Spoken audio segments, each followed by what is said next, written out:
This is Jordan Tower with JT News. Make sure you smash that like button, smash that subscribe button. Let's get right into the news. All right, so, a lot of stuff's going on. You got big members in BMF like J-Bo and Southwest T, obviously, who's Big Meech's brother, okay, chiming in on the whole Bleu Davinci thing.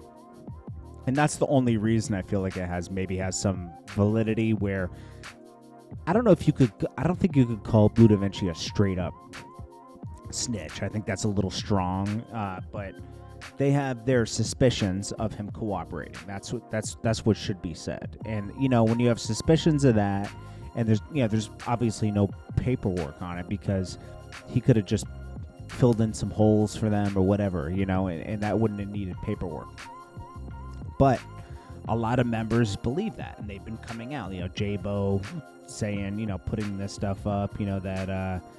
Hey, what do you get when a rat and a raccoon together? You get a ragoon. Shout out to Gilly the King. It's time for some more $1 million worth of game because, Gilly had reacted saying that, yeah, you're a goon and everything, but you told. He did that whole thing, dragging it out. Now, even Boogie and BMF, Bleu Davinci is tripping. The series just started, 2 to 3 seasons. First time to use a snitch. I don't know if he's snitch, but just these people saying all this. It means something. These are people in the camp, not people outside the camp. In the camp, okay? Now, why am I doing this video? Well, Bleu Davinci has put up some stuff on his story, trying to prove that, hey, 50 Cent is working with Tammy, a woman named Tammy Cowens, who's Big Meech's friend. He's saying she's a cooperator. And she owns the life rights and the trademark or, everything BMF. And they're trying to show that. But I don't know if that means anything, honestly, on their story, on Bleu Davinci's story here. He's just showing that, Tammy Cowens is working close with 50 Cent. You can read this interview straight from the A.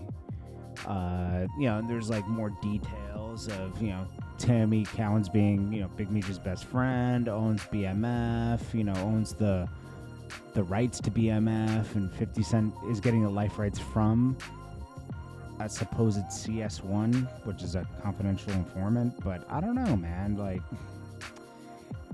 Even if that's true, even Big Meech would have to work with her to, make this happen. And obviously Big Meech works closely with her, I mean, she talks about it publicly. They're friends, and I don't know, I don't know if this is a great way to go. Honestly, all of this wouldn't have been happening if Big Meech didn't go at 50 Cent in the first place. That they're showing that she owns BMF Entertainment, this is public information. When you have a corporation, everything's public, okay? And if Bleu Davinci hadn't started with 50 Cent in the beginning, all this wouldn't have spun out of control. Nobody would have cared for a while, Who snitched on Big Meech? Well, O-Dog. We'll get to that later. I can break that down. O-Dog and a bunch of other people did, which brought Big Meech down. It was weak links within the camp that brought BMF down, because Bleu Davinci had a plan.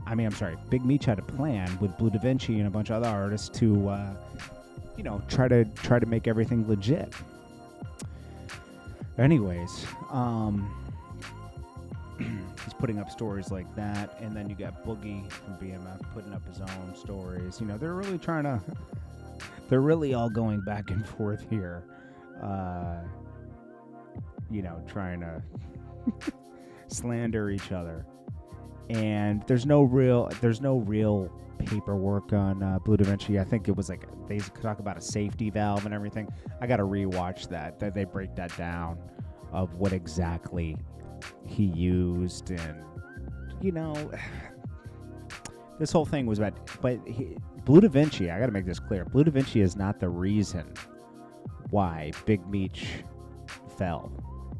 It was mostly O-Dog and some other people that really messed up, and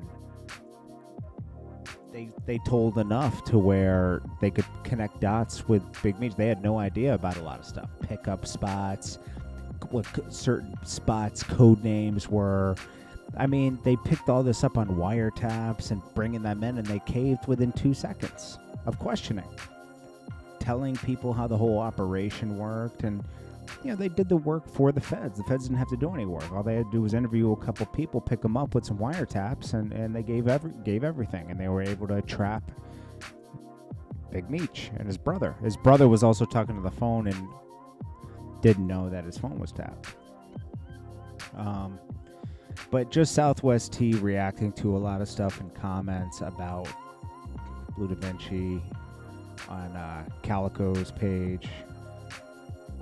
It says a lot. It says that at least there's a lack of respect there for Bleu Davinci. I'm sorry.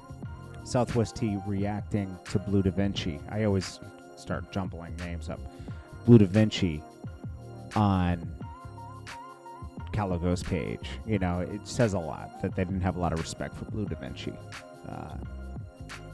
And they're trying to paint him as like a cooperator, which, I don't know. They'd have to get a little more specific. I mean, Dexter Sosa got pretty specific where certain cars with money with stash bots in them were given up, and they found millions of dollars in these cars because they provided the VIN numbers.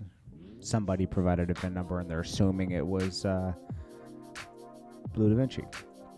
But Bleu Davinci's trying to prove his innocence as well. So this is just a big mess, and Whack 100 caping for him, trying to put the cape on and protect him. It's just, there's a lot going on, and I'm sure there's a lot more as the seasons progress. And this is probably one of the most interesting stories that's going on right now. Probably for the past interesting stories for the past 21 years. People have been obsessed with this ever since they hit DVDs. So ever since Big Meech started doing everything on DVDs, putting billboards up, in 2002, people have been, it's interesting. Very interesting. Anyways, this is Jordan Tower with JT News. Make sure you smash that like button. I'll check you guys next one. I appreciate you guys. Peace.